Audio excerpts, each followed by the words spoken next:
விஜயோட போட்டோ போட்டு எக்ஸ்பிளைன் பண்ண வேண்டிய கட்டாயம் என்னங்க? என்ன கட்டாயம்? யாராவது டிவிகே மெம்பர்ஸோ மத்த கட்சியோ போட்டோ போட்டு செந்தில் பாலாஜி தான் காரணம் அப்படின்னு பிரசன்டேஷன் கொடுத்தாங்களா ஆபீஷியலா? why are you derailing the investigation? Simple. மக்கள் பொதுமக்கள் பேசுறாங்கன்னா நீங்க மேடை போட்டு பேசுங்க. நீங்க வீடியோ போட்டு இந்த இடத்துல இது இந்த இடத்துல அது அப்படின்னு சொல்ல வேண்டிய இடத்துல உங்களுக்கு அத்தாரிட்டி இருக்கா? Are you a minister? Are you home minister? Is CM given authority to you, part of the government? இல்ல அதான் சொல்றேன். You are an MLA. You are an MLA. You are there to clarify to the people. Video போட்டு அவர் photo போட்டு அந்த இடத்துல இந்த video காட்டும் போது it is indirectly alligating Vijay when the matter has not come to an end of investigation by one man commission.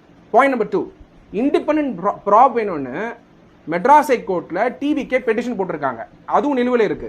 parallelly central government அதாவது union government BJP committee அமைச்சு அவங்க வந்து ஹேமாமாலினி மேடம் வந்துட்டு அவங்க விசாரிச்சுட்டு அவங்க ஒரு ரெக்கமெண்டேஷன் கொடுக்கறதுக்காக சென்டருக்கு போயிருக்காங்க to see to that supreme கோர்ட்ல மேட்டரை கொண்டு வரலாமான்னு.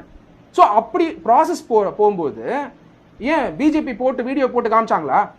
இதோ பாருங்க செந்தில் பாலாஜி ஆளுங்க இருக்கு. இல்ல யாருமே அந்த வேலையை செய்யலையே. ஏன் நீங்க செய்றீங்க?